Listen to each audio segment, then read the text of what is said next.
Hey, thanks for stopping by today as we talk a little bit more about God's good character. We've been talking about how the Lord revealed himself as gracious and compassionate, slow to anger, and abounding in loyal love and faithfulness. So, what's this loyal love about? The loyal love of God is expressed in a word, chesed, that is very difficult to translate into any language.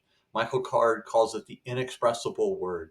And it's this kind of amalgamation of the ideas of love and concern for us, generosity shown towards us, and then an enduring commitment to keep going with that regardless of how we respond. So to keep that idea in mind, regardless of how we respond, that's going to come back in just a moment.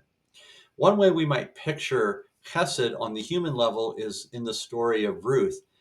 Ruth was the daughter-in-law of Elimelech and Naomi. She loses her husband, her brother-in-law, and her father-in-law in a very short amount of time.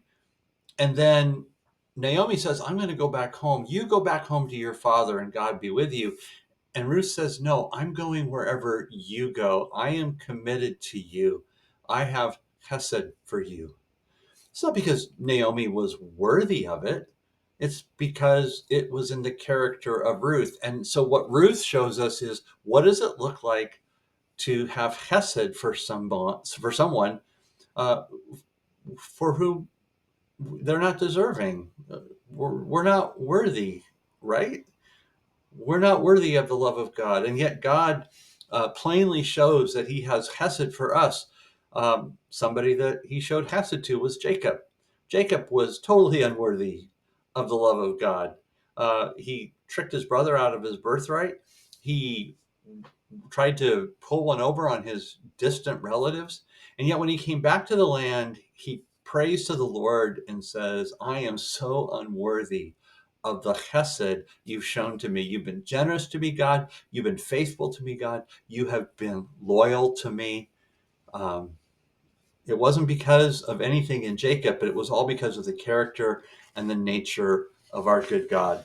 So, my love for God may waver. Your love for God may waver, but the good news is the Lord's love never wavers. And so we can join Israel in what Psalm 136 says, give thanks to the Lord, for he is good. His hesed endures forever. Well, I trust that you're seeing and will see God's hesed at work around you today. And may you remember that no matter what direction life is taking you and whether you're walking towards the Lord or away from him at this moment, his hesed is towards you. He loves you, and he, in his hesed, is calling you to himself. I hope you have a great day. Go live in the chesed of God.